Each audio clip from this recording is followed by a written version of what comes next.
দেশ জুড়ে একের পর এক ভূমিকম্পের পর এবার সাগরে নতুন ঘূর্ণিঝড় সৃষ্টির আশঙ্কা। এ নিয়ে সতর্ক করেছেন আবহাওয়া পর্যবেক্ষক সংস্থাগুলো।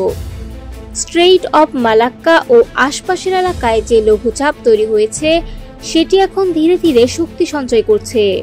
আবহাওয়াবিদদের ধারণা, আগামী 2 থেকে 3 দিনের মধ্যে এই লঘুচাপটি পশ্চিম উত্তর পশ্চিম দিকে অগ্রসর হয়ে দক্ষিণ পূর্ব বঙ্গোপসাগর এবং দক্ষিণ আন্দামান সাগরের দিকে যাবে। সেখানে অনুকূল পরিস্থিতি তৈরি হলে এটি নিম্নচাপে পরিণত হতে পারে।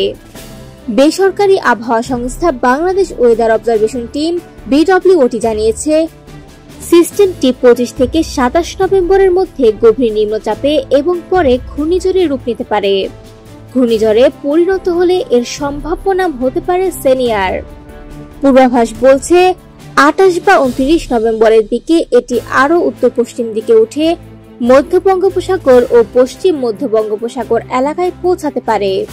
তখন এটি একটি শক্তিশালী ঘূর্ণিঝড়ে পরিণত হওয়ার ঝুঁকি থাকবে। বিশেষজ্ঞরা বলছেন, পরিবেশ অনুকূল থাকলে ঘূর্ণিঝড়টি দিক পরিবর্তন করে উত্তর বা উত্তর পূর্ব দিকেও যেতে পারে। সর্বশেষ বিশ্লেষণে ধারণা মিলছে 1 থেকে 2 ডিসেম্বরের মধ্যে এটি উত্তর অন্ধ্রপ্রদেশ থেকে বাংলাদেশের উপকূলের মধ্যবর্তী কোনো অঞ্চলে আঘাত হানতে পারে। তবে সিস্টেমটি পুরোপুরি সুগঠিত না হওয়ায় এখনই আঘাতের সুনির্দিষ্ট অবস্থান নির্ধারণ করা যাচ্ছে না। আরো কয়েকদিন পর্যবেক্ষণের পর পরিষ্কার ধারণা পাওয়া যাবে।